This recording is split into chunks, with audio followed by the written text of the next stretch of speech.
আজকে দেখাবো বুদ্ধির রাজা মদন টাকের বোতল বিজ্ঞানী হয়ে ওঠার গল্প। দেখেন রান্নার সময় প্রয়োজন অনুযায়ী পানি পাওয়ার জন্য কত সুন্দর একটা টেকনিক। এরপরে দেখেন ছোট ছোট বোতল কেটে তার গাছের ভুট্টাগুলোকে কিভাবে সুরক্ষিত রাখছে। তারপরে দেখেন একটা বোতলের মধ্যে ভিজা সুতা পেঁচিয়ে কাঠের উপরে প্রয়োজন অনুযায়ী দেখেন একটা সুন্দর দাগ টেনে দিল। এরপরে দেখেন 1 লিটারের একটা বোতল ফুটো করে কিভাবে 5 লিটারের বোতল থেকে সহজে পানি ঢালতে হয় সেই টেকনিক। তারপর দেখেন চালের বস্তা থেকে কিভাবে সহজে পরিমাণ মতো চাল ঢালা যায় সেই টেকনিক। এরপরে দেখেন ঝাড়ু তৈরি করার জন্য একটা বোতল কেটে গরম পানি ঢেলে পাটখড়ি দিয়ে দেখেন একটা সুন্দর ঝাড়ু বানিয়ে ফেলেছে। এরপর দেখেন প্লাস্টিকের বোতলের মুখা ফুটা করে এর ভিতরে রশি বা দড়ি ঢুকিয়ে ভেজা কাপড় বা তেরপাল ভারী যে কোনো জিনিসকে কিন্তু বাঁধা যায় খুব সহজে।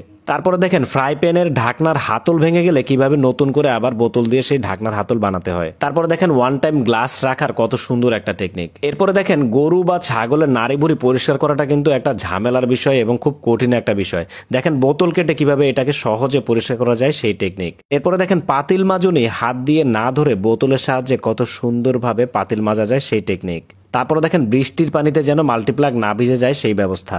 এমনি এমনি তো আর আমি মদনটাকে বোতল বিজ্ঞানী বলিনি। দেখেন রান্নার সময় তেল ছিটে যেন না আসে তার জন্য বোতলের তেলেসমাতি।